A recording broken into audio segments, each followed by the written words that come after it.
Assalamualaikum warahmatullahi wabarakatuh. Kali ini kita akan membahas aplikasi turunan dalam kehidupan sehari-hari. Yang pertama, dalam kecepatan dan percepatan. Kecepatan dalam turunan. Umumnya kecepatan merupakan jarak perselang waktu tempuh suatu objek yang sedang bergerak. Namun pada konsep turunan, kecepatan dapat ditentukan dari fungsi jarak tempuh lintasan, yaitu dengan menentukan turunan pertamanya. Secara matematis, kecepatan dengan konsep turunan dapat ditulis Vt sama dengan lim delta x mendekati 0, S dalam kurung T plus delta T min St per delta T.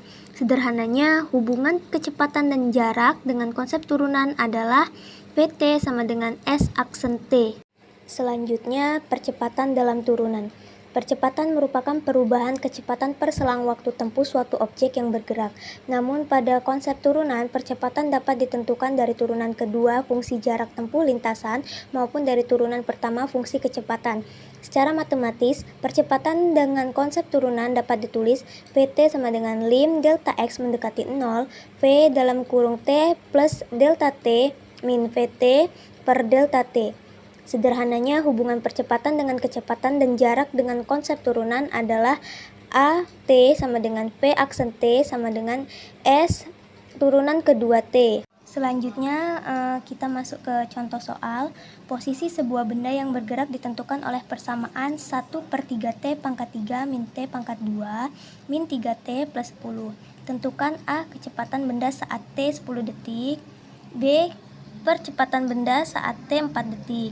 Sebelumnya dapat kita ketahui bahwa fungsi jarak diturunkan menjadi fungsi kecepatan, fungsi kecepatan diturunkan menjadi fungsi percepatan. Jadi turunan fungsi jarak adalah kecepatan dan turunan kecepatan adalah percepatan. Pertama, kita cari dulu kecepatannya, di mana Vt sama dengan S aksen T.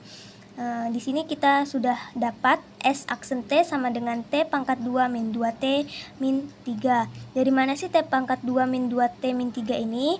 Dari turunan fungsi ini, yaitu dengan cara 3 dikedepankan, 3 dikali 1/3, 3 dikali 1 kan 3, dibagi 3, 1T. Satunya nggak usah ditulis, jadi cukup tulis T saja. Terus 3 dikurang 1 kan 2, jadi T pangkat 2 min 2 dikedepankan menjadi 2T, 2 min 1 menjadi 1 kan nggak usah ditulis, jadi cukup tulis 2T saja. Min lagi, di sini kan 3T, jadi di sini cukup tulis 3 saja. Karena S aksen T-nya sudah ketemu, kita bisa cari percepatannya dalam waktu 10 detik, di mana T itu sama dengan 10 detik. Berarti T ini bernilai 10 detik. Jadi S aksen 10 sama dengan, karena T-nya tadi bernilai 10, di sini kita tulis 10 juga pangkat 2 min 2 kali T-nya tadi bernilai 10, jadi masukkan angka 10, 2 dikali 10 min 3, jadi 10 pangkat 2 kan 100, 2 kali 10 20 min 3, jadi 100 dikurang 20 dikurang 3 sama dengan 77 meter per sekon. Selanjutnya kita mencari percepatan, di mana AT sama dengan V aksen T sama dengan S turunan kedua T. Kita di sini mencari turunan keduanya. Turunan ke satu tadi kan sudah kita dapat di kecepatan, di mana S aksen T sama dengan T pangkat 2 min 2T min 3. Nah, di turunan kedua ini sudah kita dapat di mana S turunan kedua T sama dengan 2T min 2. Dari mana sih 2T min 2 ini? 2T min 2 ini dari turunan pertama ini, yaitu 2 dikedepankan menjadi 2T, 2 dikurang 1 itu 1, jadi cukup kita tulis 2T saja di sini, dikurang 2T ini kita cukup tulis 2 aja, karena kan T ini nilainya 1, pangkatnya 1, jadi kalau 1 dikurang 1 kan habis, jadi cukup kita tulis angka 2 nya saja. Kan udah ketemu nih.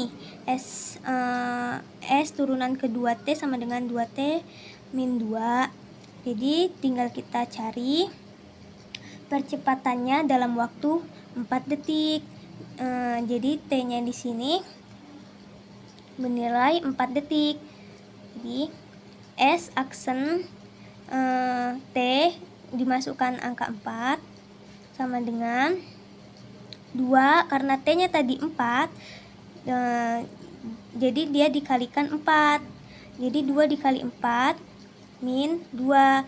2 dikali 4 kan 8, dikurang 2 sama dengan 6 meter per sekon. Jadi kecepatan pada waktu 10 detik itu 77 meter per sekon, dan percepatan pada waktu 4 detik itu 6 meter per sekon.